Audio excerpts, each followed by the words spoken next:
Estimados alumnos, espero se encuentren muy bien. En esta sesión hemos de revisar la sección de la razón de la fenomenología del espíritu de Hegel. Esta sección de la razón que se corresponde con el capítulo 5 de la obra y que forma una parte bastante extensa de la misma, por lo cual yo trataré de ser aquí sumamente sintético y sumamente breve. Trataré de dar rasgos principales, rasgos fundamentales de lo que va a ser en términos generales la discusión hegeliana que conduzca, en último término, en el capítulo 6 al tratamiento del espíritu, ¿no?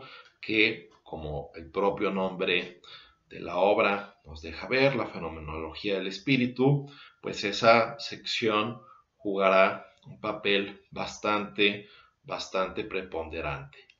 Pero bien, regresemos unos pasos entonces, ¿no? En nuestras sesiones síncronas tratamos en la última vez la sección de autoconciencia, mostrando todas las dificultades y vicisitudes que enfrentaba el sujeto después de enfrentar o después de padecer en un primer momento esta dialéctica del amo y del siervo. Entonces revisamos estas concepciones del estoicismo, del escepticismo y de la conciencia infeliz o conciencia desventurada, según se le quiera traducir, y vimos que la perspectiva o el horizonte que se abría a cada una de estas formas de autoconciencia terminaba por ser bastante insatisfactorio. En último término, abordamos esta visión de una conciencia que buscaba, en términos exclusivamente de piedad religiosa, una especie de reconciliación trascendente, y bueno, vimos el tratamiento hegeliano que era crítico a este respecto. En la sección de la razón, en este capítulo 5 de la fenomenología, la perspectiva va a ser volver hacia el mundo, volver hacia el devenir propio de la naturaleza, del cosmos, etc., confiando en que es ahí donde la razón va a encontrar su satisfacción, donde la razón va a encontrar ahí completamente su plenitud, por decirlo de algún modo. Es una perspectiva en un principio bastante más optimista que este cuadro bastante negativo, bastante pesimista que se vislumbraba con la conciencia infeliz. Antes de entrar propiamente en discusión, Hegel tiene una pequeña introducción en este capítulo 5 a todo lo que ha de venir y que es muy ilustrativa respecto tanto a su propio proyecto como respecto a su posición frente a sus antecesores. Nosotros hemos oído, sabemos que a Hegel se le considera pues parte del idealismo alemán, ¿no? Por tanto, el adjetivo de idealista juega generalmente vamos a decirlo así, juega un papel importante, juega un rol importante en aquello que decimos de su filosofía. Sin embargo, es claro que Hegel tiene reticencias y dudas importantes sobre las posiciones idealistas de sus antecesores. Y eso se deja ver en estas páginas iniciales. Es decir, lo que vemos ahí es una crítica, por ejemplo, a Schelling, nuevamente, donde se dice, por ejemplo, en relación con él, que él llega al idealismo simplemente por una especie de acto de voluntad, ¿no? Es una especie de afirmación de que así tiene que ser el sistema o de que así tiene que hacerse la filosofía, y no haciendo lo que hace Hegel, ¿no? Es decir, Hegel le critica precisamente de no convertir o no poner o no introducir el idealismo como una especie de resultado, vamos a decirlo así, natural de cierto decurso argumentativo, de cierto ensamblaje conceptual, sino que se llega ahí por una vía corta, por una vía intuitiva, pero que poco puede dar cuenta de sí misma. La filosofía de Hegel, en términos generales, es una filosofía que concibe su posición, cómo es que ésta ha de articularse, cómo es que ésta, perdón, ha de pronunciarse sobre las cosas, sobre la realidad, etcétera, una especie de resultado, como algo a lo que se llega después de un importante esfuerzo y de un importante trabajo. Por otro lado, también hay un ataque muy manifiesto a las posturas de Kant y de Fichte, ¿no? Que serán en términos un poco posteriores de Hegel, ¿no?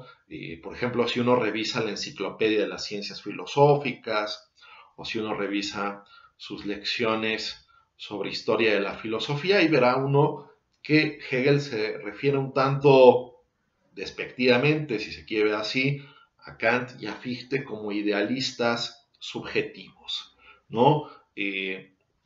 Pensadores que postulan la dependencia de la realidad respecto de la mente, y con ello llegan a, vamos a decirlo así, adquirir o obtener una inteligibilidad en su planteamiento, pero a costas de haber hecho inexpugnable, inexplorable, una amplísima parcela de la realidad. Es decir, por ejemplo, en el caso de Kant, tenemos un máximo de inteligibilidad de las cosas a costa de haber declarado que casi el 50% de las cosas de la realidad serían de suyo incognoscibles. Esto justamente a partir de la introducción de la distinción crítica entre fenómeno y noumeno, ¿no? El noumeno se vuelve completamente problemático, no solo para Hegel, sino para muchos autores, pero aquí Hegel está atacando esta idea, ¿no? Es decir, parece que nos quedamos con una inteligibilidad a partir de cómo funcionan, por ejemplo, las matemáticas o la física, pero a costa de haber dicho, bueno, esto es así siempre y cuando tengamos el presupuesto teórico de que la realidad no puede ser conocida tal como es. Del nómeno no podemos decir nada, ¿no? No podemos aplicar ninguna de las 12 categorías del juicio, ¿no? Ni siquiera, o sea, para Hegel esto es tan radical porque ni siquiera podemos decir que existe, ¿no? Porque la existencia justamente sería una especie de predicado que nosotros haríamos, pero que solo tiene sentido, o sea, la semántica de ese predicado o de ese juicio categorial está dado en su aplicación a los fenómenos.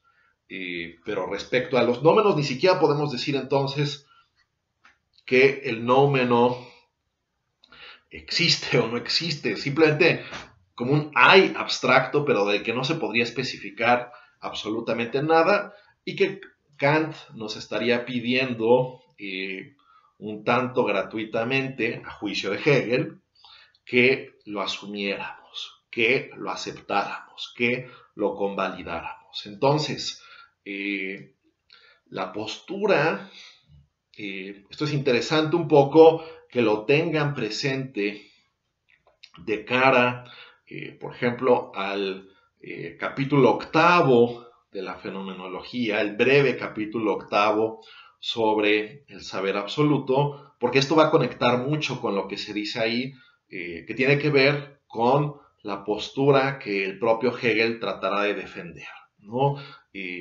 Voy diciendo algo muy general que espero poco a poco podamos ir después definiendo con más detalle o más puntualmente.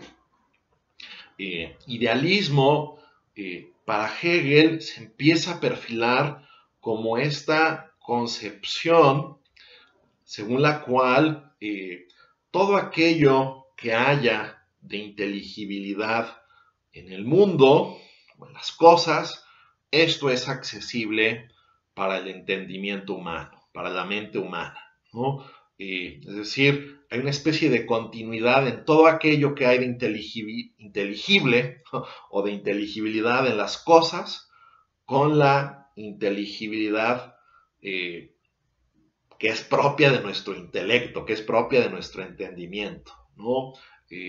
Nuestro entendimiento es capaz de hacerse de esos contenidos plenamente, ¿no? Es capaz de apropiárselos. Todo aquello que haya de inteligible en el mundo o en la naturaleza, todo ello podrá ser recogido o es potencialmente susceptible de ser recogido por la razón. Es decir, no hay motivo, conforme a Hegel, por el cual postular que una parcela de la realidad es de suyo incognoscible.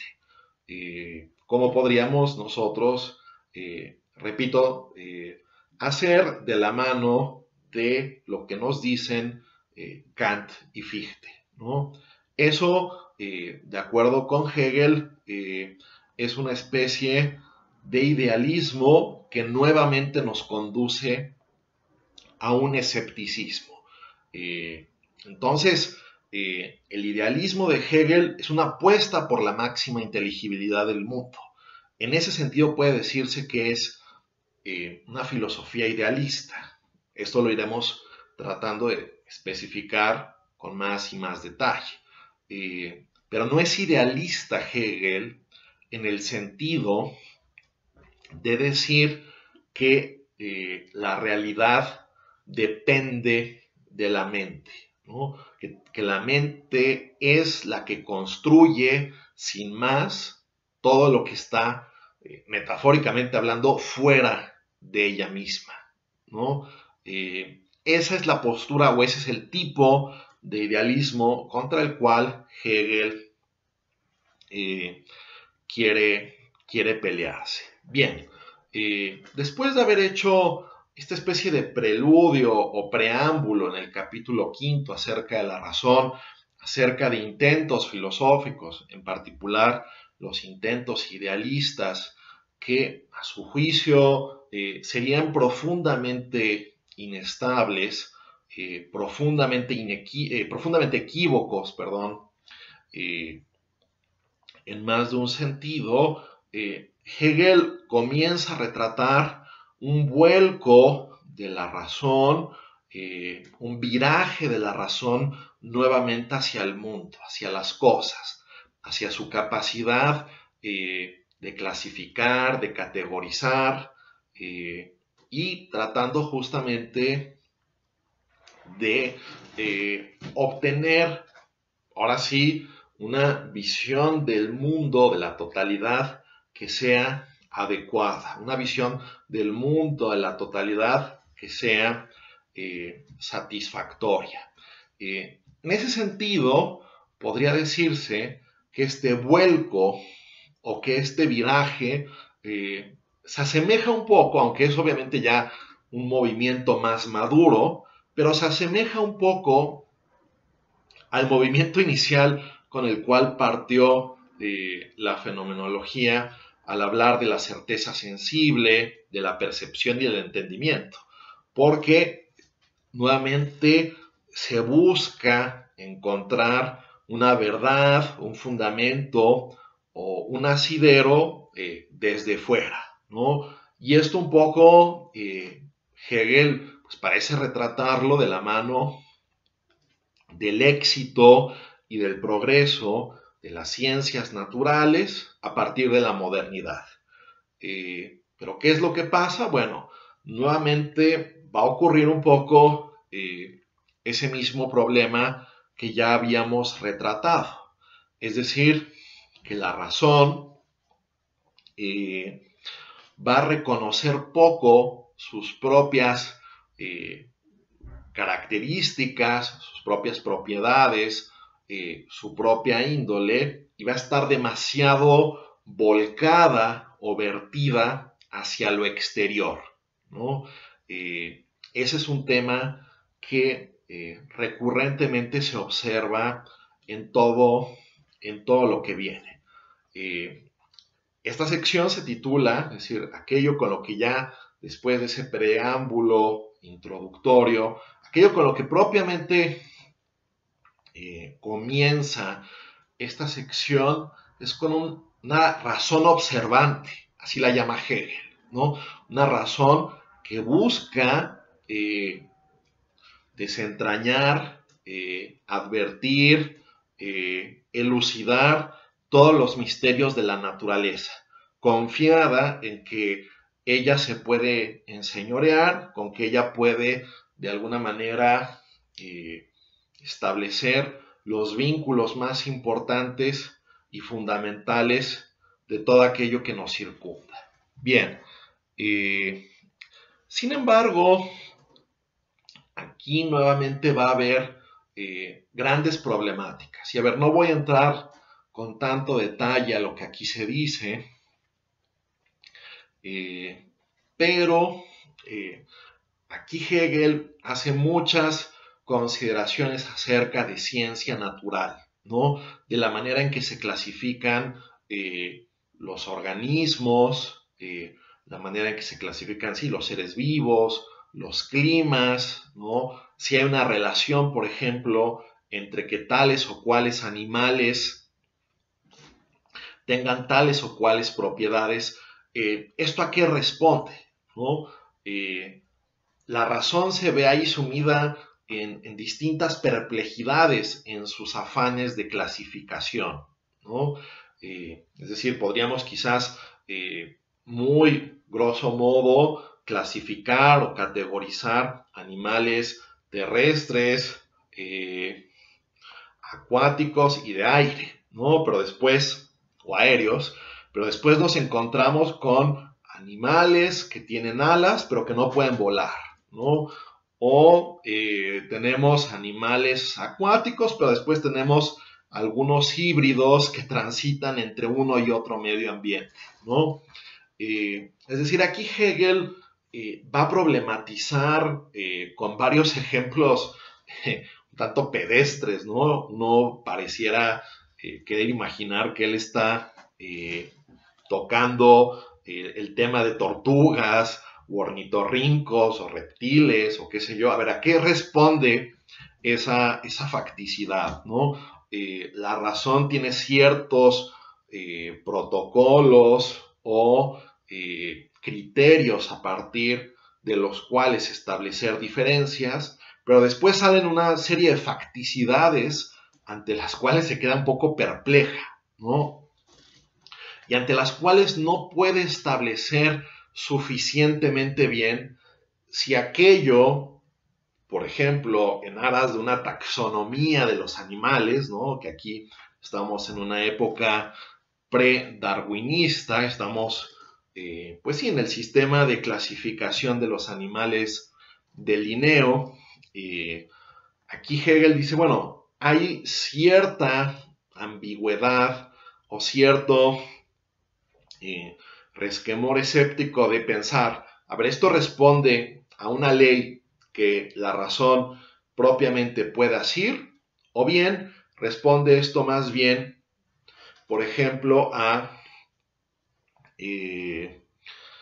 una correlación que podría ser un tanto accidental, que podría explicar o no que tales fenómenos se manifiestan, ¿no?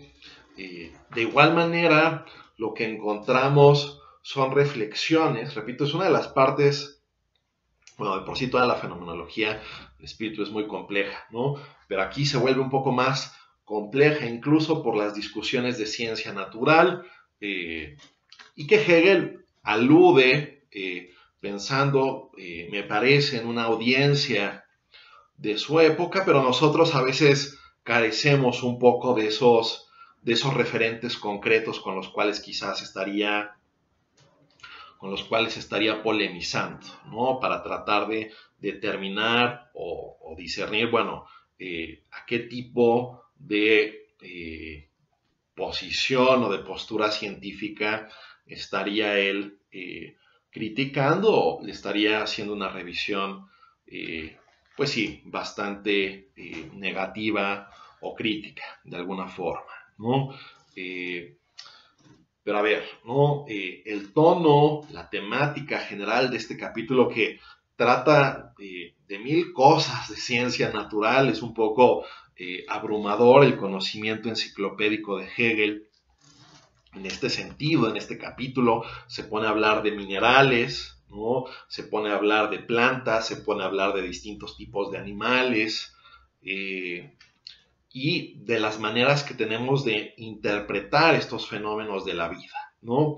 Hay una discusión también interesante, por ejemplo, acerca de criterios teleológicos, ¿no? Que a su vez se vuelven ellos mismos problemáticos como asidero para la clasificación, ¿no? Porque la teleología podría ser, presenta Hegel, ¿no? Algo que el animal mismo o la criatura orgánica misma se da, una especie de fin que la propia criatura se da, o bien, por el contrario, lo que podría ser es más bien una especie de teleología externa, ¿no? Pensando en una especie de inteligencia, una especie de diseñador del universo que haya fijado que cada cosa corresponde a un determinado fin, ¿no? Bueno, Hegel piensa que el científico, por ejemplo, por decir un caso, poco podría auxiliarse o poco podría orientarse a partir de esa consideración de que hay fines impuestos en la naturaleza por una inteligencia externa, dado que no puede entender como a qué responde que esta inteligencia haya hecho esto de una determinada manera y no de otra, ¿no? Eso es un tanto problemático, un tanto difícil, ¿no? Repito, las discusiones, si ustedes las revisan puntualmente, van a ver que son bastante áridas, bastante más específicas. Yo aquí trato de darles ese panorama general, a partir del cual vemos a grandes rasgos que esta razón observante, esta razón que quiere, por decirlo así, hallarse en consonancia o en armonía con el mundo natural, y que piensa, obviamente, que aplicando se podrá entender la naturaleza íntima de las cosas, bueno, muchas veces se ve confrontada ante la incertidumbre de si está encontrando efectivamente leyes últimas del funcionamiento universal de la naturaleza, de los organismos, etcétera, o si no son más bien correlaciones un tanto accidentales, un tanto anecdóticas o ocasionales que ella misma está estableciendo, pero que esto no responde per se a el mecanismo, repito, más íntimo de la naturaleza, ¿no? Entonces,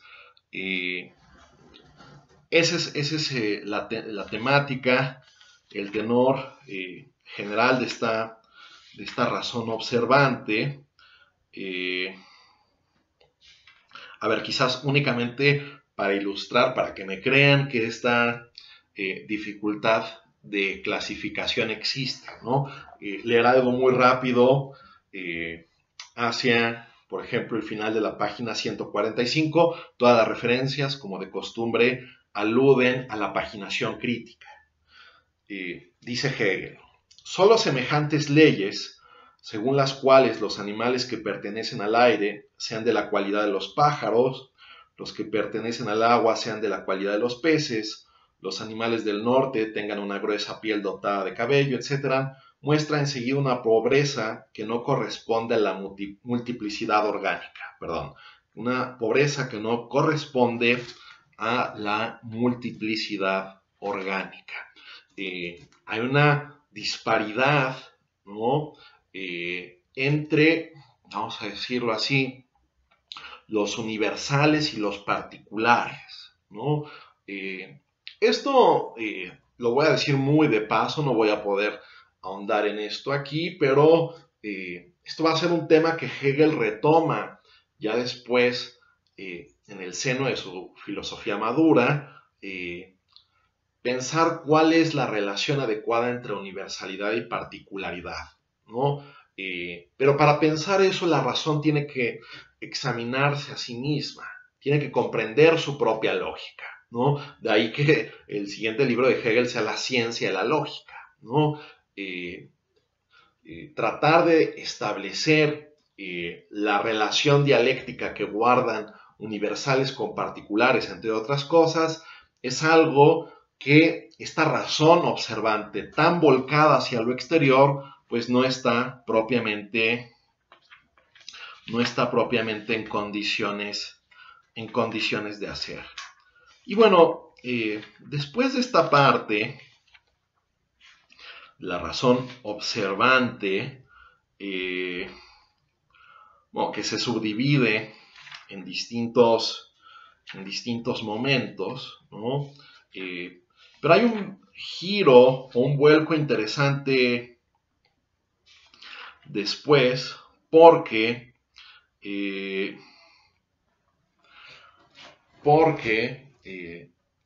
después esta razón se va a querer observar a sí misma ante esta imposibilidad de dirimir con adecuado detalle cuáles son, vamos a decirlo así, las propiedades del mundo exterior. Es decir, la conciencia o la razón observante se va a querer observar a sí misma.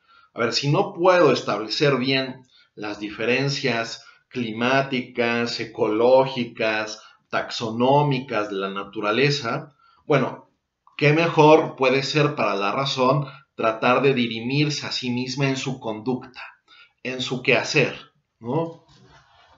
Y aquí esto va a ser un tanto anecdótico, sobre todo desde nuestra perspectiva contemporánea, aquellas ramas del conocimiento que Hegel se pone a discutir, ¿no? Porque aquí Hegel literalmente se pone a discutir ciencias, o mejor dicho, o mucho mejor dicho, pseudociencias que trataban de explicar el comportamiento humano, ¿no? Se pone a estudiar literalmente la quiromancia, ¿no? O sea, la lectura de la mano de la gente. Dice, bueno, pues tú tienes tales líneas en la mano, esto indica una vida prolongada, o esta línea indica tal o cual carácter que tienes, o por ejemplo también la fisionómica, que sería tratar de determinar tipos de personalidades o de caracteres a partir de la fisionomía del rostro, ¿no? Bueno, si esta persona tiene una frente amplia y unos ojos así o asado, y su boca tiene tal flexión, etcétera, bueno, esa persona quizás es un criminal, ¿no? Su rostro ya delata el tipo de personalidad de aquel individuo. O bien, a partir de la estructura del cráneo, ¿no? La así llamada frenología. No sé si ustedes recuerden, pero hay un capítulo Los Simpson, ¿no? Donde el señor Burns tiene una especie como de cráneo humano, subrayando que si se tiene tales o cuales protuberancias o si tal o cual forma craneal, bueno, eso indicaría igualmente el tipo de personalidad que uno tendría, ¿no? Otro ejemplo muy socorrido, otro ejemplo muy elocuente de la cultura pop, que quizás muchos de ustedes conozcan esto, la película de Django Unchained de Quentin Tarantino, ¿no? Donde justamente, si ustedes recuerdan, ¿no? Django es un esclavo afroamericano que está buscando su libertad, etc. Y en un momento dado llegan a una finca de un esclavista personificado por Leonardo DiCaprio, quien se da cuenta de las intenciones ocultas de Django de liberar a algunas personas, entre ellas pues la mujer que él ama, ¿no? Y en un momento de confrontación, el personaje Leonardo DiCaprio le dice, bueno, tú sabes que el cráneo de los blancos es fundamentalmente distinto del cráneo de los negros, ¿no? El cráneo blanco muestra tales o cuales estructuras, mientras que el cráneo afroamericano pues tendría 3 hendiduras, ¿no? Lo cual delataría justamente su condición servil, ¿no? Y le dice el personaje de Leonardo DiCaprio a Django, si yo te parto la cabeza, como es lo que quiere hacer en la película, ¿no? Si yo te parto la cabeza, pues yo justamente podré advertir que tú tienes esas mismas 3 hendiduras que todas las personas de tu raza tienen, por lo cual todos ustedes tendrían una personalidad servil o esclava. Bueno, esto es una locura por completo, ¿no? Esto es una cosa aberrante, esto es algo indigno por donde se le quiera ver, ¿no? Bueno, obviamente Hegel no está discutiendo la película de Django Unchained, pero sí había gente en Europa en su momento, más o menos, pues reputada, que trataba de hacer ciencia de los seres humanos a partir de consideraciones de este tipo, ¿no? Y creo que lo interesante en términos generales de esta discusión de Hegel es que, pues de alguna manera, apunta al hecho de que este actuar libre de los seres humanos no se puede establecer, ¿no? Es el mismo problema incluso que se venía arrastrando desde antes. Se pueden establecer cierto tipo de correlaciones, ¿no? Pero no se puede establecer que exista indefectiblemente una necesidad rígida, absoluta, a partir de tales o cuales rasgos y tales o cuales manifestaciones de conducta, ¿no? Es decir, mutatis mutandis, cambiando todo lo que hay que cambiar, Hegel podría ser un interlocutor interesante para aquellos que hoy en día quisieran negar que tales o cuales determinaciones que se establecen, por decir algo, ¿no? Desde un escaneo neurológico, ¿no? Desde un MRI, ¿no? Desde una resonancia magnética, etcétera, que esa información sea, vamos a decirlo así, la absoluta verdad acerca de la determinación de acción de tal o cual personaje, de tal o cual individuo, ¿no? Esto se vuelve bastante problemático, ¿no? ¿En qué medida esto no pasa más allá de una generalización o de alguna correlación que, bueno, sobre todo más en esta época, ¿no? Se trata de parchar diciendo, no, bueno, es que este cálculo me falló porque si bien mi regla general para la quiromancia es esta, pues me faltó considerar que la mano de esta persona es un poco curva, por lo tanto, aquello que yo predije acerca de su actuar, pues no se corresponde absolutamente con lo que es la verdad, ¿no? Aquí Hegel realmente tiene una intención bastante ácida, crítica e irónica, repito, con todas aquellas ciencias de la conducta humana que tengan esta aspiración reduccionista, ¿no? De decir, a ver, el ser humano es un producto X con tales o cuales características, con tales o cuales propiedades que justamente configuradas de esta manera inevitablemente dan como resultado Y. Esto, de acuerdo con Hegel, son caricaturas, generalizaciones infundadas, muchas de ellas, que no pueden sustentarse, que no pueden propiamente acreditarse como ciencia, ¿no?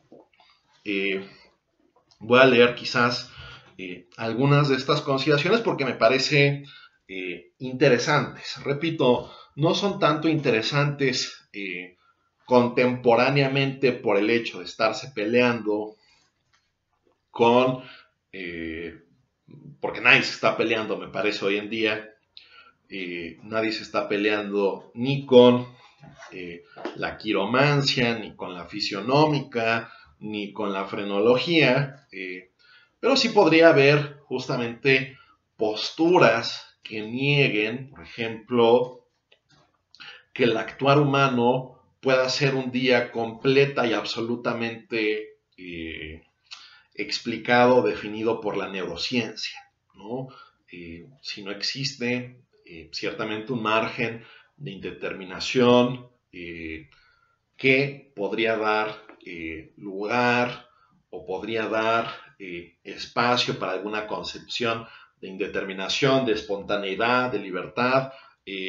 Bueno, Hegel da argumentos que quizás justamente habría que repensar a la luz de esos desarrollos, ¿no? Pero bueno, aquí Hegel obviamente está batallando, luchando contra su contexto. Leamos, por ejemplo, lo que dice aquí, que también es muy simpático, en la página 174 de la edición de la Academia, dice: es cierto que la mano no parece ser algo hasta tal punto exterior para el destino, sino comportarse con respecto a este más bien como algo interior. En efecto, el destino es también a su vez solamente el fenómeno de lo que es la individualidad determinada en sí como determinidad originaria interior.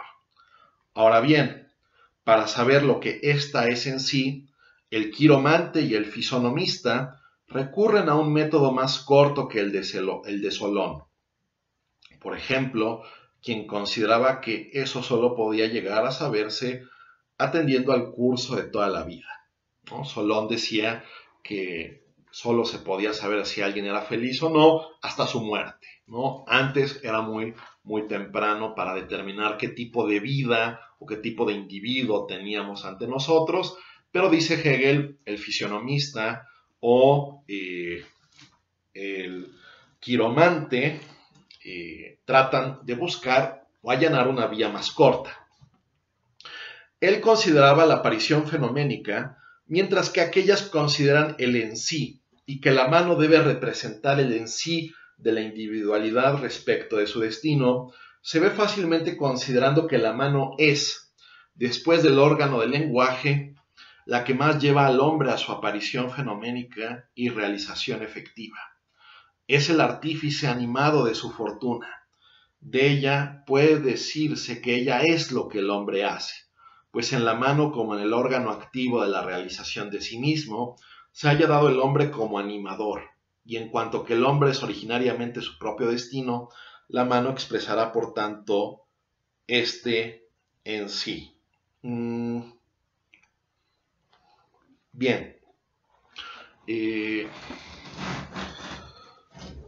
Bueno, aquí varias cosas, ¿no? A ver, es interesante cultural, históricamente lo que dice Hegel, sobre todo relacionándolo con varias otras cosas, ¿no? Pues nosotros justamente hablamos, por ejemplo, de la evolución o una de las condiciones de la evolución efectiva que ha tenido el ser humano a partir de los pulgares opuestos, lo cual ha podido potenciar su inteligencia, etcétera. Pero ya justamente desde la antigüedad había varias consideraciones acerca de las manos como algo muy determinante e importante de lo que uno es, ¿no? De hecho, si ustedes recuerdan, que es una de las metáforas quizás menos llamativas o menos vislumbrantes de la antigüedad, sobre todo si las comparamos con las de Platón, pero hay una metáfora o un símil de Aristóteles muy interesante, que es justamente uno que presenta en el de Ánima, cuando dice que el alma, en algún sentido, es como la mano, ¿no? ¿Por qué dice esto Aristóteles? Bueno, porque la inteligencia puede hacerse una con todas las cosas, ¿no? Mientras que la mano, que es un instrumento, puede a su vez empuñar todos los otros instrumentos, ¿no? Puede empuñar un martillo, un taladro, pues no sé, para barrer, una escoba, etcétera, como que la mano tiene esa flexibilidad, ¿no? Y por lo mismo, la mano, como el órganon, ton órganon, haplos, ¿no? El órgano de órganos o el instrumento de instrumentos por excelencia, bueno, pues eso nos hablaría de que las manos son algo muy importante para el ser humano, ¿no? Eso se ha subrayado constantemente a lo largo de la historia de la filosofía, del pensamiento. Y dice Hegel, no es extraño que haya habido algo así como quiromancia, pero a ver, ¿a qué ciencia, no? A pesar de que las manos sean algo tan determinante para el ser humano, realmente se puede establecer una correlación, una vinculación entre una vinculación causal, que no una correlación entre la escritura, entre determinadas líneas caen las manos, respecto al propio carácter, respecto a la propia individualidad. Bueno, eso le va a parecer algo completamente risible para Hegel, ¿no? Eso le va a parecer algo de lo cual no va a dejar una y otra vez de burlarse, como lo hace también con, repito, la fisionómica y con la frenología, ¿no? Aquí, por ejemplo, dice, página 177. Bueno, que aquí está hablando un poco como de varias de estas aproximaciones, ¿no? No se trata de reconocer al asesino o al ladrón, sino a la capacidad de serlo, ¿no? O sea, ni siquiera es así de que, bueno, esta persona, por sus líneas de expresión o por determinados rasgos de la mano, no es solo ya después del hecho que esto se establece puntualmente, sino que hay también incluso una aseveración de un tal rasgo proyectivo, ¿no? Profético. Esta persona quizás no es un criminal, pero hay la potencia de que lo sea. No se trata de reconocer al asesino o al ladrón, sino a la capacidad de serlo. La determinidad abstracta firme se pierde así en la determinidad infinita concreta del individuo singular, la cual reclama ahora descripciones harto más ingeniosas que aquellas calificaciones, ¿no? O sea, hay unos rasgos generales, pero que difícilmente hacen justicia a esta individualidad, por lo cual hay que ajustar todo aquello que se dice desde el plano teórico al caso particular. Evidentemente, estas descripciones más ingeniosas dicen más de lo que podrían decir calificaciones como asesino, ladrón, bondadoso, íntegro, etc., pero no bastan, ni mucho menos, para el fin que se persigue, que es el enunciar el ser que se ha querido decir por medio de la opinión o la individualidad singular, como no bastan las descripciones de la figura que van más allá de la frente achatada, la nariz larga, etc. Pues la figura singular, como la autoconciencia singular, es, en cuanto ser que se ha querido decir por medio de la opinión, inexpresable. La ciencia, el conocimiento del hombre que recae sobre el hombre, que se ha querido decir por medio de la opinión, lo mismo que la fisionómica que tiende hacia su pretendida realidad efectiva y pretende elevar a un saber los juicios carentes de conciencia de la fisionómica natural. Es por tanto algo interminable y sin base, que jamás puede llegar a decir lo que quiere decir por medio de la opinión, porque se limita a quererlo decir por medio de la opinión y su contenido es solamente algo que se ha querido decir de esta manera, ¿no? Aquí claramente es, de nuevo, ¿no? La ausencia real de un poder predictivo, concreto, tangible, puntual, ¿no? Incluso en el curso de esta argumentación, Hegel cita a un literato alemán llamado Lichtenberg, que decía algo así, bueno, si alguien me quiere decir o tratar de explicar absolutamente quién soy, basta con que tome una decisión contraria a su explicación para dejarlo 50 o 100 años perplejo, ¿no? Es decir, si a uno de nosotros nos dicen que somos criminales, pues bastaría justamente un acto honrado, etcétera, para que el otro se vea conducido a hacer una explicación de malabares completamente, vamos a decirlo así, ampulosa, barroca, para tratar de dar cuenta cómo es que un criminal, bajo tales o cuales circunstancias, bajo X o Y factores, en efecto podría llegar a cometer un acto honroso, un acto honesto, ¿no? Eso es un poco lo que aquí se plantea, ¿no? Y Hegel, estas también son páginas bastante divertidas de la fenomenología, si uno puede encontrar su humor como un poco por defecto, ahora sí de mi carácter, a mí me pasa, ¿no? Aquí Hegel dice en algún momento, se los leo, ¿no? Que dice en algún momento que este tipo de leyes o predicciones o profecías es como cuando pasa esto. Siempre que hay feria anual, llueve, dice el tendero. Y también siempre que tiendo la ropa a secar, dice el ama de casa, ¿no? Es decir, aquel que hace una feria y llueve, dice, a ver, nunca llueve, pero por el hecho de que hago mi feria, pues ya llovió. Entonces hay una correlación entre esto y lo otro, ¿no? O pongo la ropa a secar, ¿no? Y eso es casi como un signo inevitable de que yo estoy desencadenando la lluvia si es que acaso llueve, ¿no? Y que claro, ¿no? La gente, a partir de estas supersticiones o correlaciones que más o menos en algunos casos podrían verificarse, pues tratan de establecer leyes universales. Bueno, lo mismo pasa con el comportamiento humano, ¿no? El comportamiento humano, a juicio de Hegel, no responde a esta lógica tan unilateral, predictiva, respecto de su propio quehacer, respecto de su propio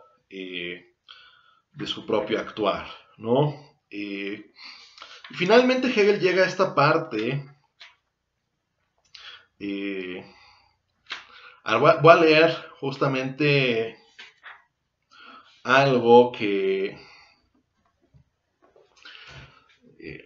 voy a leer una aseveración que Hegel hace un poco más adelante y después voy a volver, ¿no? Hegel dice que de alguna forma la verdad o el momento de verdad supuesto, pretendido, que a su vez va a ser ilegítimo, por supuesto, pero el momento de verdad que pretende tener esta ciencia de la película de Django, ¿no? Con la figura del esclavista de Leonardo DiCaprio, se puede sintetizar con la frase, con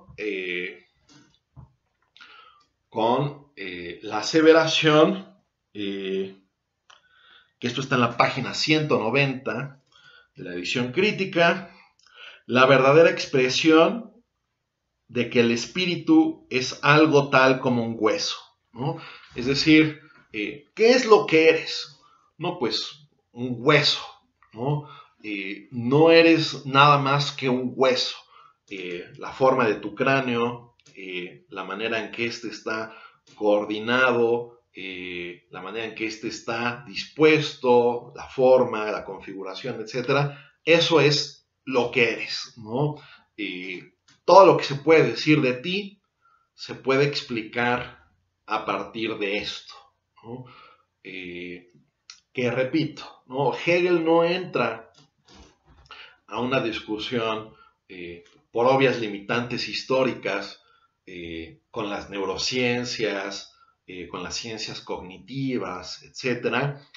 Pero Hegel podríamos imaginar, pretendo, ¿no? Poniéndonos en sus zapatos un poco, podríamos imaginar que él se pronunciaría en contra de alguien que dijera tú eres tu DNA, ¿no? Tú eres absolutamente tus genes y nada más que tus genes y solamente tus genes, ¿no? No hay nada más que sea valioso de explicar en ti y de tu actuar y de tu conducta y de tus decisiones y de tus proyectos y de tus anhelos más que el que tengas esto, ¿no?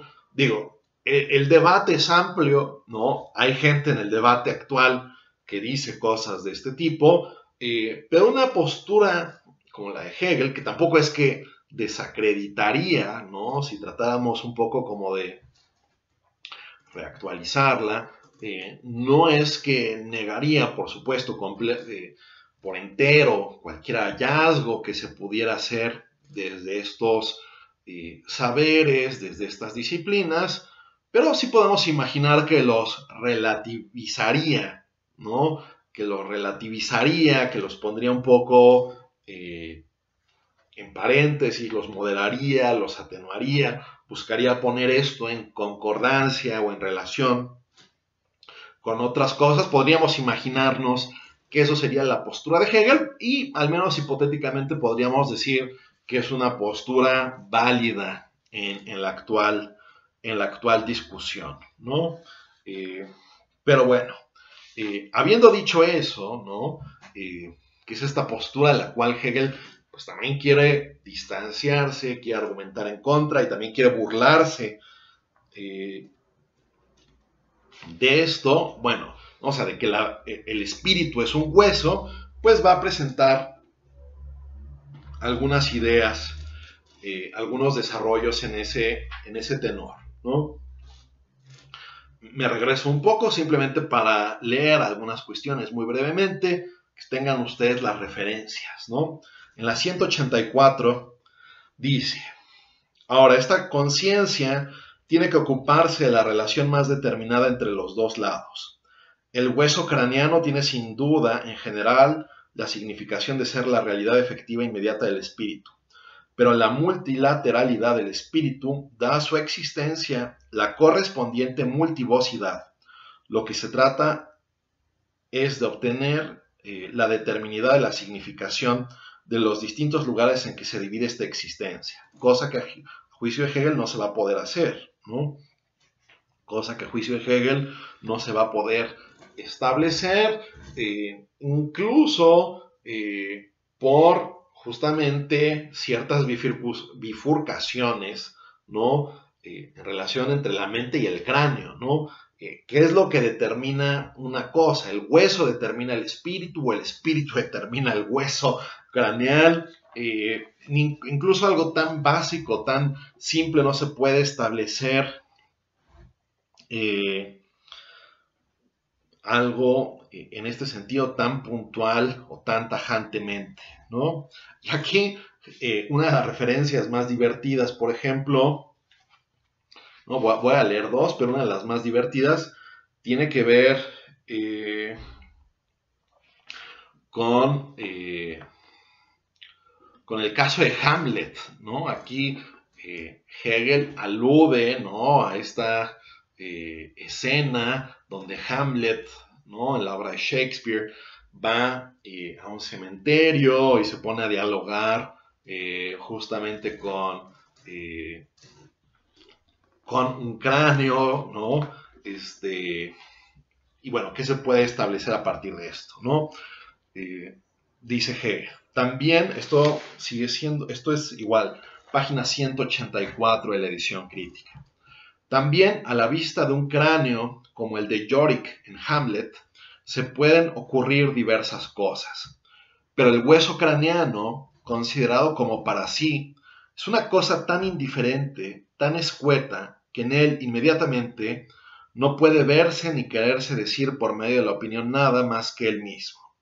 Recuerda evidentemente al cerebro y su determinidad, al cráneo de otra formación, pero no a un movimiento consciente, ¿no? El cráneo ya no está vivo, ¿no? O sea, no es que uno pueda, y bueno, creo que esto lo vemos pues con ciertos hallazgos arqueológicos, ¿no? O sea, podemos ver quizás justamente en el análisis de un determinado cuerpo, cuál era su alimentación, qué comía, qué actividades, a qué edad murió, etcétera, pero sus decisiones vitales, qué era esa persona, cómo se autocomprendía, qué lectura hacía de su proyecto de vida, etcétera, pues el hueso es algo vacío en este tenor, ¿no? Tal como lo podría ser, repito, a ver, esto es un poco imaginativo de mi parte, pero tratando un poco de poner a Hegel en concordancia con preocupaciones contemporáneas, ¿qué tanto podríamos decir exclusivamente de una persona a partir de leer su genética, ¿no? Podríamos establecer absolutamente todo de esa persona, quién es, cómo sentía tales emociones, cómo valoraba tales o cuales, o qué tendencia tiene para valorar sus amistades, sus vínculos familiares, si le gusta el arte, si no le gusta el arte, si le gusta la ciencia o no. Hegel piensa esto, bueno, al menos con el cráneo es claro que no se puede y habría que pensar, repito, lo otro. Recuerda evidentemente al cerebro y su determinidad, al cráneo de otra formación, pero no a un movimiento consciente, en cuanto que no lleva impreso en él un semblante ni un gesto, ni nada que se anuncie como emanado de un hacer consciente. En efecto, aquella realidad efectiva es la que debería presentar en la individualidad ese otro lado. El lado que no sería ya ser reflexionado dentro de sí mismo, sino un ser puramente inmediato. Bien, a ver, creo que conviene leer un par de parágrafos más, ¿no? Porque, repito, es interesante esta problematización hegeliana, ¿no? A partir de ciertos índices fisiológicos, a partir de cierto tipo de descripciones anatómicas, ¿no? A partir, extrapolando, repito esto, hacia un contexto un tanto más contemporáneo, a partir de una visión absolutamente naturalista del ser humano, se pueden llegar a hacer descripciones tan tajantes sobre el carácter y la individualidad, ¿no? Esa es un poco la duda que Hegel disemina fuertemente a lo largo de todo su texto, ¿no? Aquí esto, lo que les voy a leer a continuación, nos recuerda inevitablemente esta escena de la película de Tarantino, ¿no? De Django Unchained. A ver, esto es final de la 185. El cráneo del asesino no tiene este órgano o multitud de otras propiedades y de otras protuberancias, y tiene junto a estas partes hundidas. Se puede elegir entre las protuberancias y las depresiones, y a su vez su propensión al asesinato puede relacionarse con tales o cuales protuberancias o depresiones, y éstas, por su parte, con tales o cuales propiedades, las que sean, pues ni el asesino es solamente esta abstracción de un asesino, ni tiene solamente un elevamiento y una depresión. Por tanto, las observaciones que acerca de esto se hacen tienen exactamente el mismo valor. Y aquí viene el ejemplo que les había dado, que Hegel ya había puesto un poco antes. Por tanto, las observaciones que acerca de esto se hacen tienen exactamente el mismo valor que la lluvia del tendero o del ama de casa en relación con la feria y con la ropa puesta a secar. El tendero y el ama de casa podrían hacer también la observación de que llueve siempre que pasa este vecino o se saca a la mesa el asado del cerdo. Lo mismo que la lluvia es indiferente a estas circunstancias, también para la observación es indiferente esta determinidad del espíritu con respecto a este ser determinado del cráneo.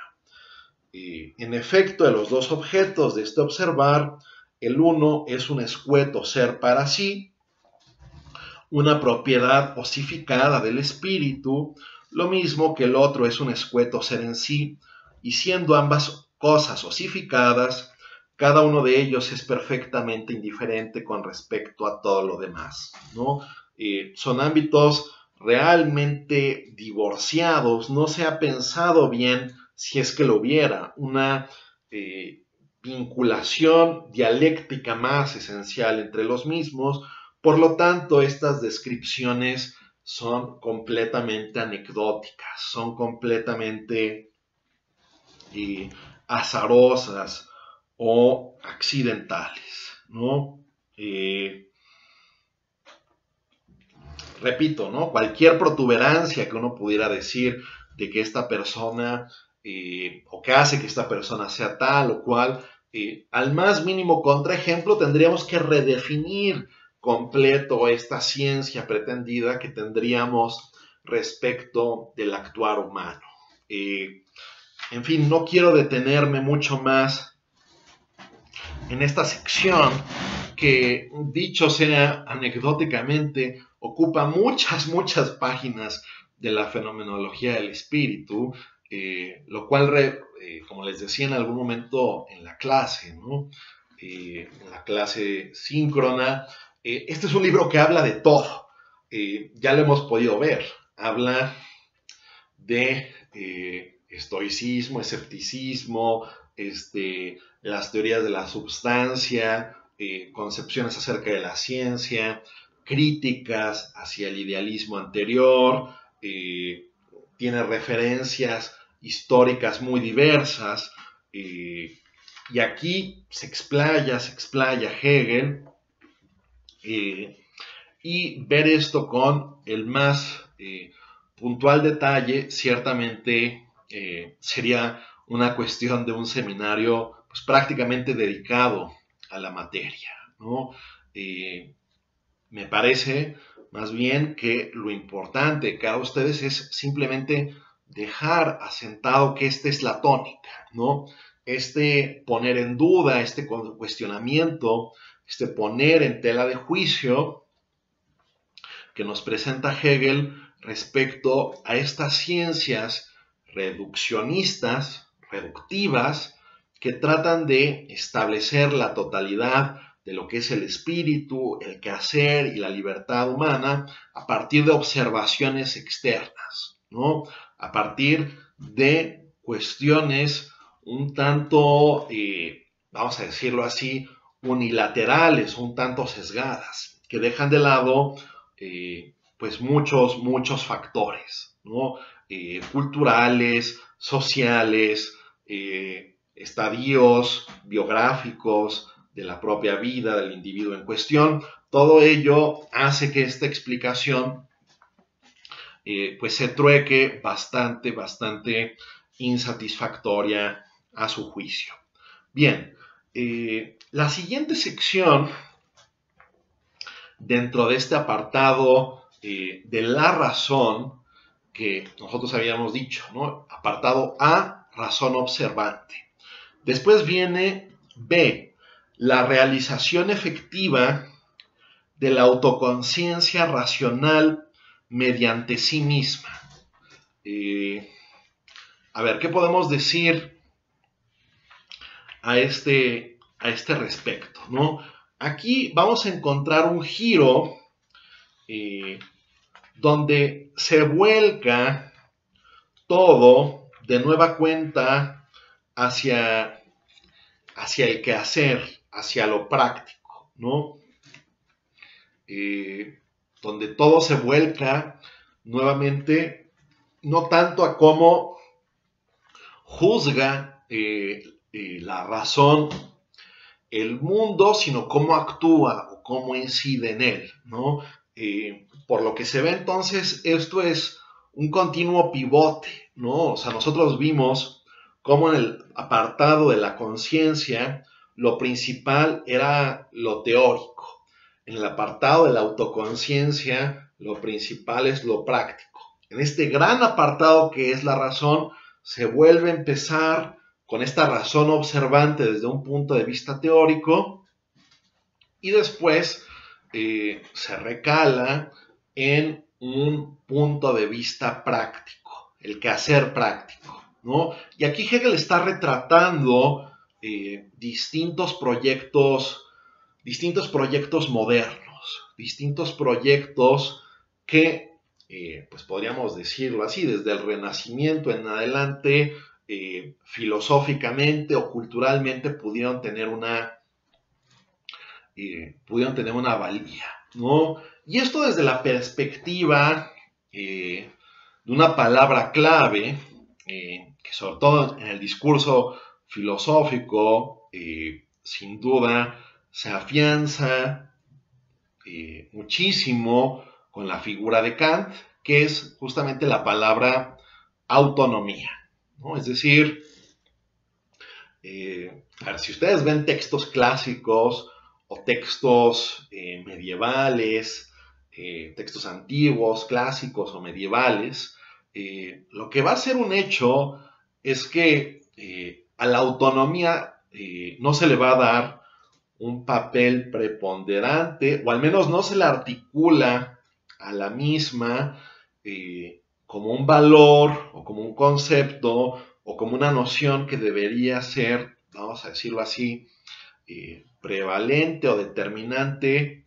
en un proyecto de vida, ¿no? O sea, en ninguna parte, por ejemplo, en la República de Platón o en la Ética de Nicómaco de Aristóteles se nos habla de la autonomía, ¿no? Como una virtud o como algo que sería una ideal o un bien a alcanzar, etc.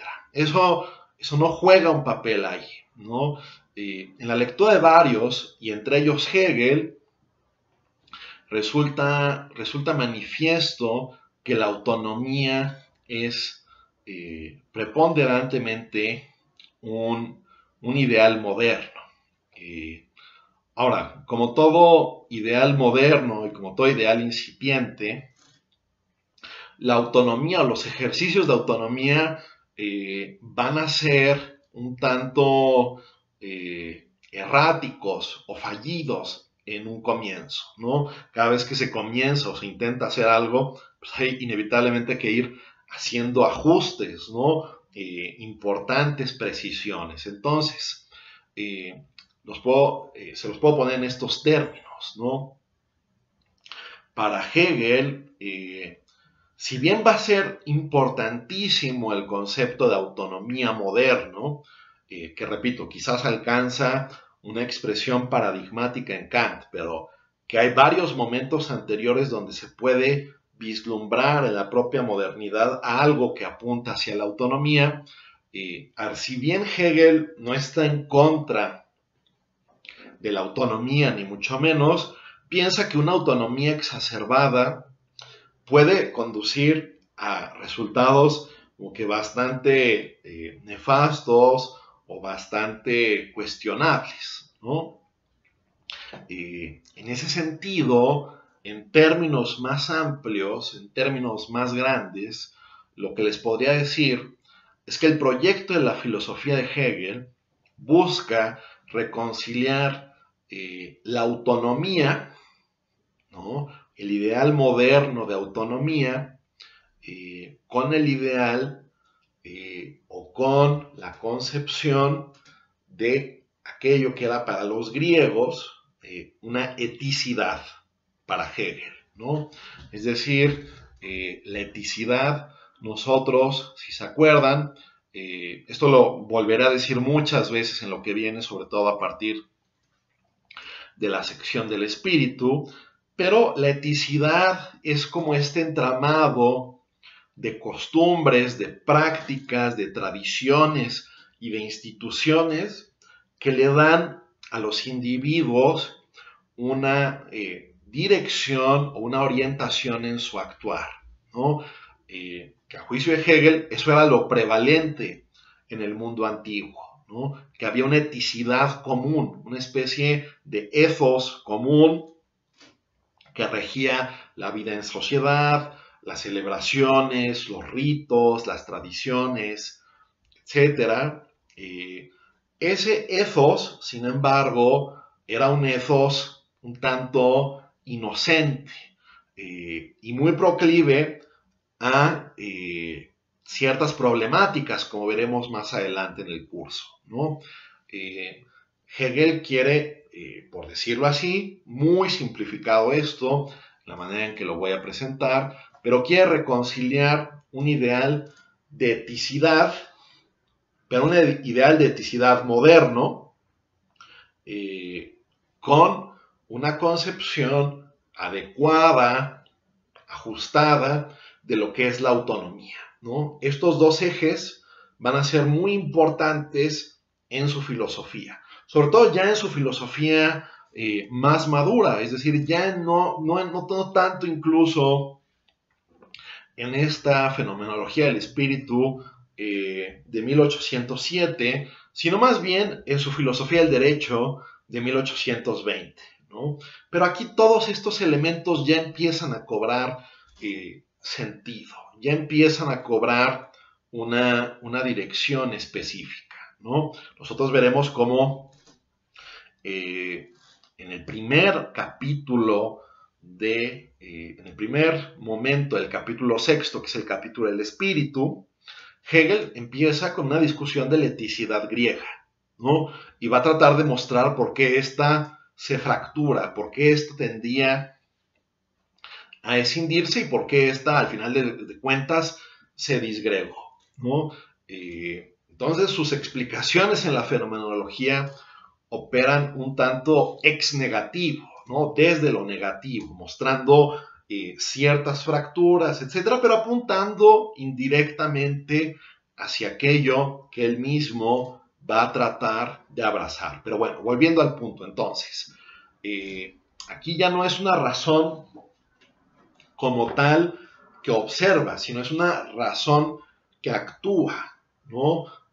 Aquí tenemos, ¿no? Apartado B del capítulo quinto, del capítulo de la razón, la realización efectiva de la autoconciencia racional mediante sí misma. Es decir, quizás ya no tanto observando, pero actuando, transformando, incidiendo, es que la razón puede alcanzar una plenitud, ¿no? Entonces, aquí se revisan algunos de los que son, vamos a decirlo así, momentos paradigmáticos de la autonomía moderna, ¿no? Y el primero con el cual Hegel comienza su discusión, esto en la página 198 de la edición crítica, es uno que él titula El placer y la necesidad, ¿no? Que aquí claramente, sobre todo viendo las notas de los editores, una cita explícita que él pone, se ve que está pensando en el Fausto de Goethe, ¿no? De Johann Wolfgang von Goethe, ¿no? El Fausto, esta leyenda medieval que después varios autores fueron reelaborando. En el contexto inglés tenemos la tragedia de Christopher Marlowe, Fausto, y en el contexto alemán, bueno, pues Goethe se va a hacer de esta leyenda medieval para este poema dramático que es el Fausto, que de hecho Goethe lo estuvo trabajando toda su vida, ¿no? De hecho hay varias, perdón, varias versiones del Fausto, pero lo principal o la idea fundamental se mantiene, ¿no? La idea fundamental, aunque va cambiando luego cómo Hegel resuelve, no Hegel, perdón, Goethe resuelve esto al final de cada drama, ¿no? Porque hay como un happy ending, un sad ending, uno que es regular, pero, a ver, el drama o lo puntual es lo siguiente, ¿no? Un hombre llamado Faustus, o el Doctor Faustus, es alguien que ha adquirido una colosal sabiduría, una colosal erudición en todas las disciplinas y técnicas humanas, pero que está profundamente insatisfecho, profundamente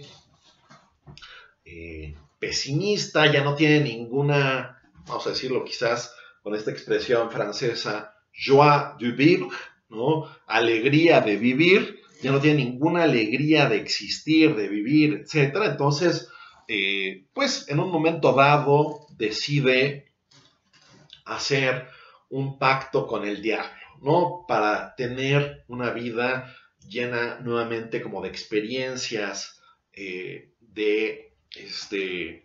una vida llena de nuevas emociones, de nuevos encuentros, de nuevos alientos, de nuevas esperanzas. Esto se lo promete el diablo bajo el nombre de Mefistófeles en el poema de Goethe, ¿no? Que de hecho al principio, pues esto recuerda clarísimamente, ¿no? Al principio del poema de Goethe, la obra de Goethe, la obra dramática de Goethe, esto recuerda inevitablemente a el capítulo, o el libro, mejor dicho, de Job, de la Biblia, ¿no? Donde Dios y el diablo se disputan acerca de la suerte de Job, ¿no? Bueno, aquí Dios y Mefistófeles se disputan acerca de la suerte de Fausto. Dios le da la anuencia a Mefistófeles de ir a intervenir, de ir a hacer sus desmanes al mundo. Y bueno, se encuentra con este Fausto desventurado, infeliz, etc. Y le ofrece este pacto, claro, a condición de una pequeña cláusula, un pequeño intercambio. Y esta cláusula lo que dice es, bueno, pues al final de todo esto tú me darás tu alma, ¿no? Eso es el precio que tienes que pagar por vivir esta vida llena de placeres, de satisfacciones, de deseos, etc. Y bueno, esto más o menos le va funcionando a Fausto, hasta, sin embargo, encontrarse con la figura de Gretchen, ¿no? De Gretchen o Gretchen, ¿no? Que es una mujer de la cual se enamora, ¿no? Entonces, a ver, recapitulemos un momento. Este subapartado se llamaba el placer y la necesidad, ¿no? Aquí tenemos un proyecto de vida sumamente hedonista, ¿no? Un proyecto de vida sumamente volcado a las emociones nuevas, a los placeres nuevos, a las experiencias nuevas, como si eso fuese aquello que pudiera constituir el tipo de vida más autónomo, ¿no? Más independiente quizás respecto de lo que piensa o no la sociedad, de lo que piensa o no la burguesía o quien fuere, ¿no? Sin embargo, el encuentro amoroso entre Fausto y Gretchen hace que Fausto, pues de alguna manera se replantee todo esto, ¿no? O sea, ya no quiere estar en ese perpetuo ciclo de experiencias, de placeres, etcétera, sino que quiere romper con eso y a ver, quiero establecer una relación con ella, ¿no? Ese hiato, ese rompimiento hace a Fausto menos libre, es decir, la pregunta que se arroja en la trama y después que Hegel obviamente recupera a partir de ese drama literario es, a ver, Fausto sería menos libre en el matrimonio, supongamos que tuviera las mejores intenciones con Gretchen y ya deja su vida de correrías y su vida de aventuras, etcétera. Sería menos libre Fausto, el matrimonio, por ejemplo, el compromiso, establecer un proyecto de vida común. Eso hace per se a la gente menos libre. Obviamente, Goethe y Hegel sugieren que no, ¿no? Entonces, es una especie como de crítica, indirecta hacia este proyecto de una autonomía egoísta o una autonomía individualista, ¿no? Este hedonismo egoísta se muestra como un proyecto que, encontrado ante ciertas situaciones, ¿no? Ciertos compromisos, ciertos vínculos, ciertos lazos, parece resquebrajarse, parece poder romperse.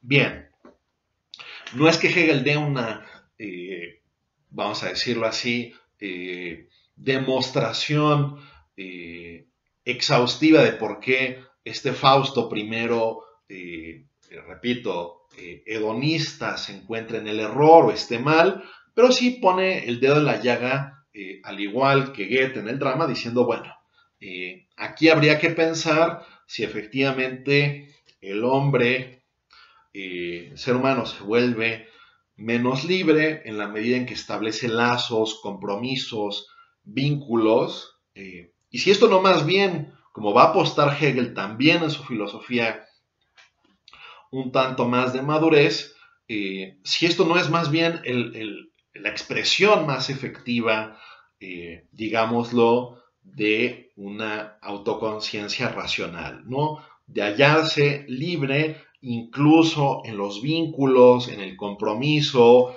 en las instituciones que fundamentan el entramado social. Bueno, después viene una sección, ¿no? Aquí los títulos, sobre todo, particularmente aquí los títulos que va presentando Hegel, son realmente brillantes, ¿no? En la 202, después de haber tratado el placer y la necesidad, nos presenta la ley del corazón y el desvarío de la infatuación. A ver, ¿qué significa esto, no? Esta ley del corazón y este desvarío de la infatuación. Aquí, a mi parecer, y al parecer de otros intérpretes, comentadores, etc., claramente Hegel parece referirse a Rousseau, a esta idea, ¿no?, de que justamente el corazón en sí mismo es puro, el corazón en sí mismo es noble, y lo que hay que hacer para vivir una vida plena es seguir el dictado del corazón, ¿no?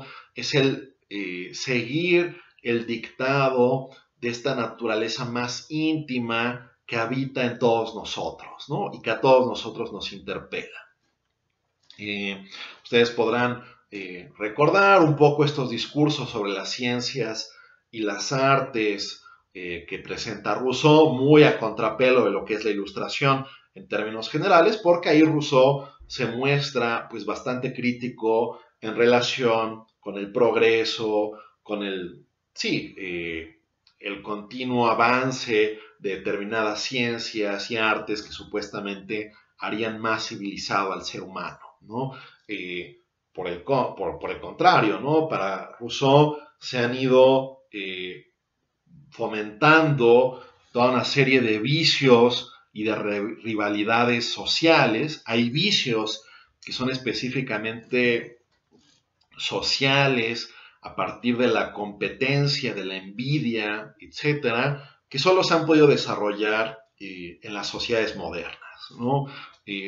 Por eso, una apuesta para volver como a la naturaleza, a esta intimidad, a esta espontaneidad, a esta inocencia, sería, a juicio de lo que presenta Rousseau, pues lo más conveniente. Pero aquí se presentan toda una serie de dificultades, ¿no? ¿Cómo oyes esa voz interior, esa espontaneidad, ese tú mismo interior, puro, no contaminado, no tergiversado, no corrupto? ¿En qué medida esto puede alcanzar una expresión? ¿En qué medida esto se puede atender en general? Y por otra parte, como que Hegel problematiza esto desde el siguiente punto de vista, ¿no? Esa ley del corazón, ¿no? Pues podría ser muy mutable o muy cambiante, ¿no? Mi ley del corazón podría decirme hacer esto hoy y mañana hacer lo otro, ¿no? Como pasa en algunos gobiernos. Entonces, ¿cuál es el criterio, ¿no? Es decir, alguien que quiera apelar a la ley del corazón del otro para hacer algo, pero la ley del corazón del otro ya cambió, bueno, ¿a cuenta de qué? ¿O a razón de qué? Es decir, apelar a esa, repito, naturaleza incorrupta, esa naturaleza primigenia, no trastocada, no tergiversada, se vuelve algo sumamente problemático, sobre todo desde un foro público, ¿no? Pensando en leyes, pensando en políticos, pensando en gobernantes, ¿no? ¿Qué significa esto de actuar de buena voluntad o de buena fe todo el tiempo? O sea, ¿en qué se basa o en qué se determina esa buena fe, ¿no? Y por qué a veces la buena fe justifica la violencia, y por qué a veces la buena fe justifica la concordia, y por qué a veces se sigue otro camino. Es decir, sin este tamiz racional, esta capacidad de comparecer, de articular motivos, razones, argumentos, pues todo esto se vuelve sumamente frágil y sumamente dudoso, ¿no? Y algo que haría, en última instancia, que el tejido social y las instituciones mismas se conviertan, cada vez en más tambaleantes, ¿no? A ver, les voy a leer un párrafo en esta sintonía, ¿no?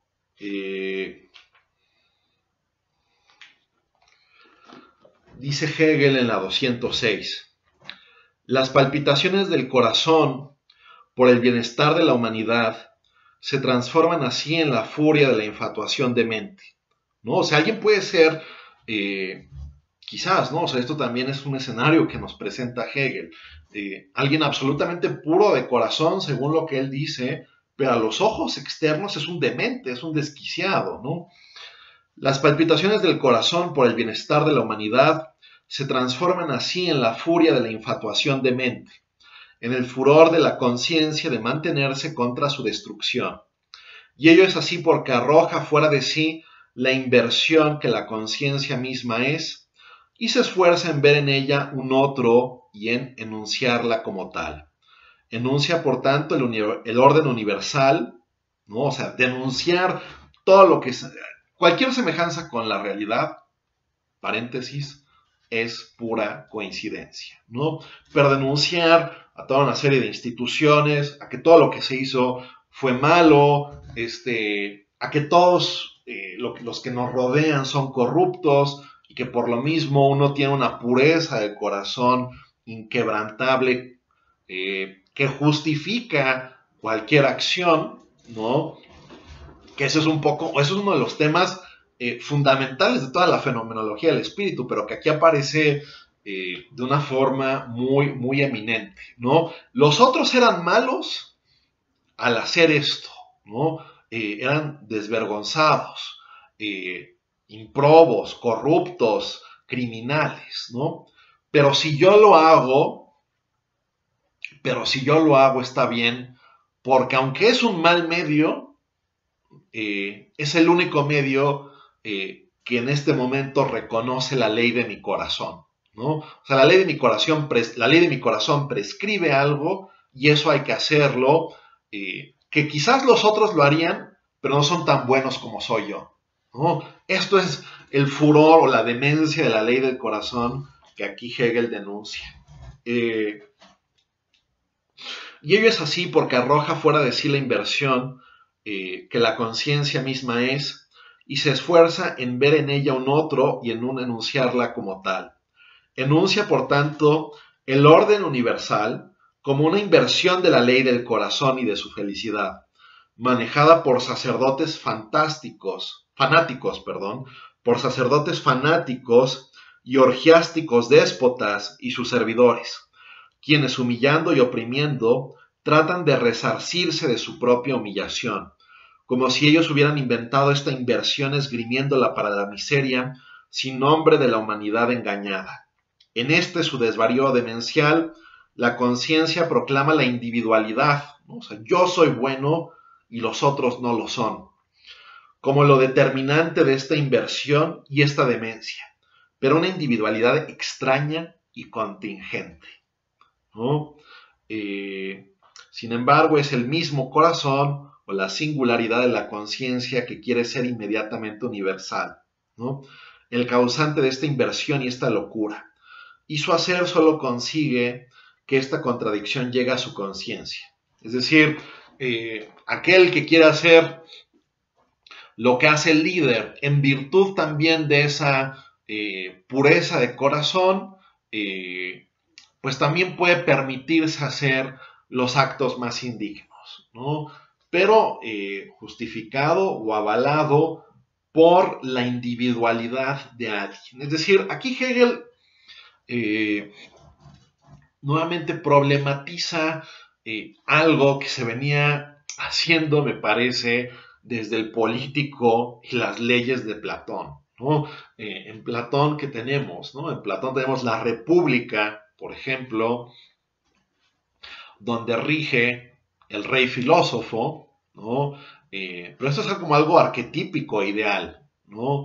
En realidad, y esto es como el Platón de más madurez, pues no debe regir el gobernante arquetípico, sino que más bien lo que nos encontramos en el día a día es que es mejor que rijan las leyes, que rijan las instituciones, ¿no? Porque podemos tener, y esto lo visualiza más posiblemente Hegel que Platón, perdón, esto quizás lo visualiza más Hegel que Platón, que podría haber un demente que enarbolándose la bandera de la virtud, haga o cometa muchas más cosas vergonzosas que aquellos que incluso eran supuestamente los desvergonzados, ¿no? Bueno, ese es el punto, la contradicción. Estas son de las páginas más brillantes y también, dicho sea de paso, de las más legibles de toda la fenomenología, al menos en una lectura un tanto más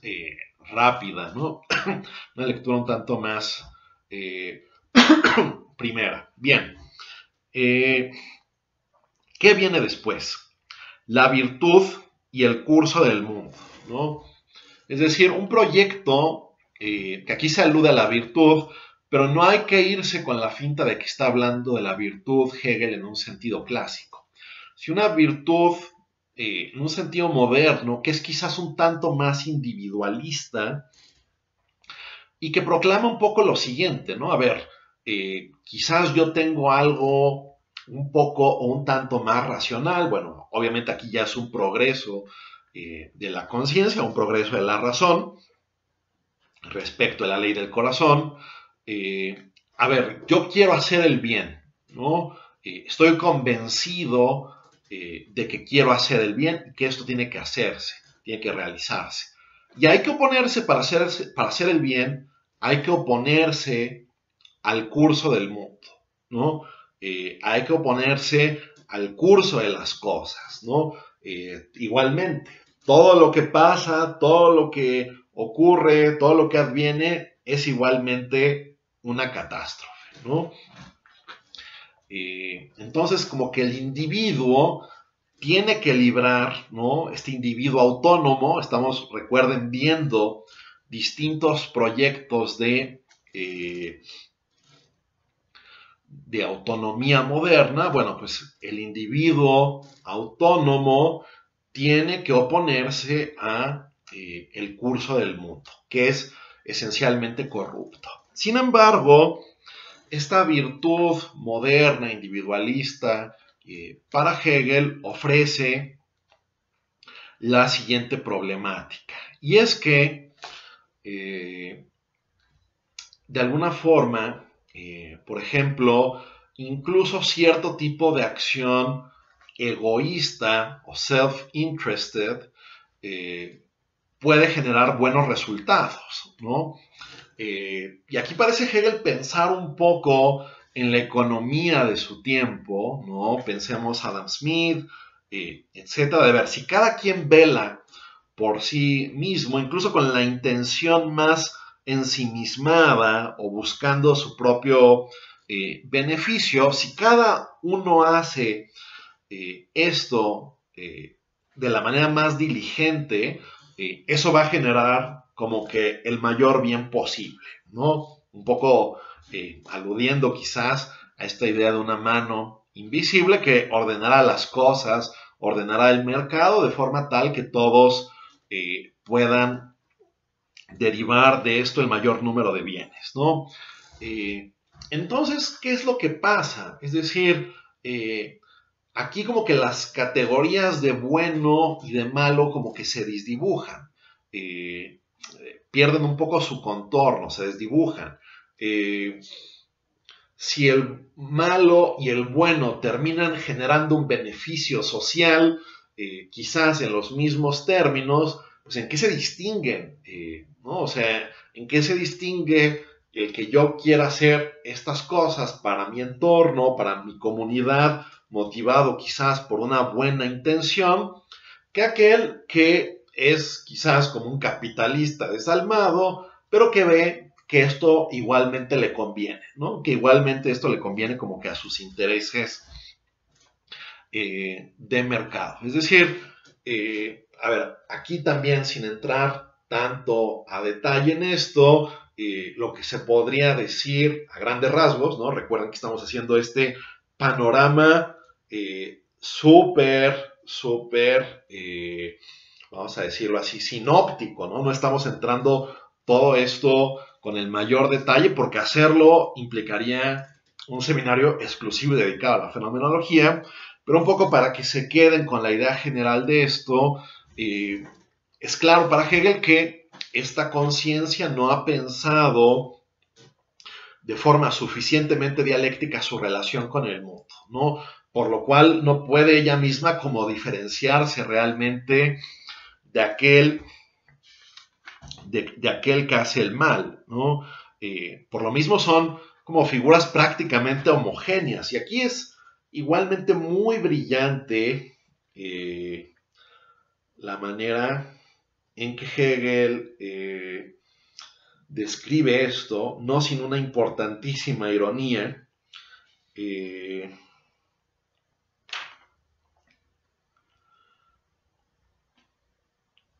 A ver, voy a tratar de encontrar.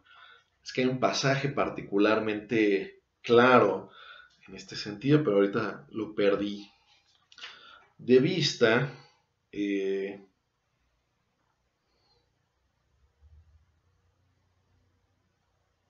Es este, ¿no?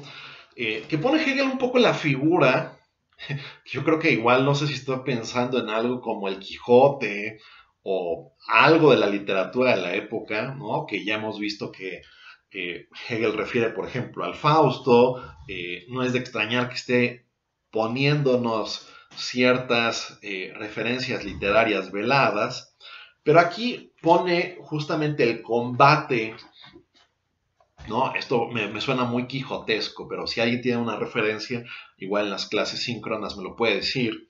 Pero aquí la figura que pone Hegel de esta virtud moderna enfrentada al mundo que no es tan malo como ella cree que es, ¿no? Porque incluso el mundo malo con sus vicios es capaz de generar cosas buenas, es como un caballero que se pelea consigo mismo. Es como un caballero frente a un espejo que piensa que alguien lo está agrediendo y él trata simplemente de imitar determinados movimientos, pero es él mismo combatiendo un enemigo ficticio, ¿no? Esto es particularmente brillante.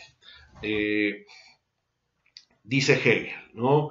Es cierto que la virtud ha depositado su creencia de la fe en la unidad originaria de su fin y de la esencia del curso del mundo, como un ardid para caer sobre las espaldas del enemigo en el transcurso de la lucha y llevar en sí a este fin a su consecución. De tal modo que, de hecho, para el caballero de la virtud, ¿no? Aquel que dice, no, a ver, yo soy bueno y, pues no sé, los clérigos, los economistas, los reyes, los empresarios, qué sé yo, ellos son los malos, ¿no? Pero yo soy bueno, ¿no? O la gente de a pie es mala, pero yo voy a tratar de hacer algo bueno. Para el caballero de la virtud, su propio hacer y su lucha son propiamente un duelo de esgrima ante el espejo que él no puede tomar en serio, ¿no? Puesto que pone su verdadera fuerza en el hecho de que el bien es en y para sí mismo, es decir, se cumple por sí mismo. Duelo que tampoco puede dejar que sea tomado en serio.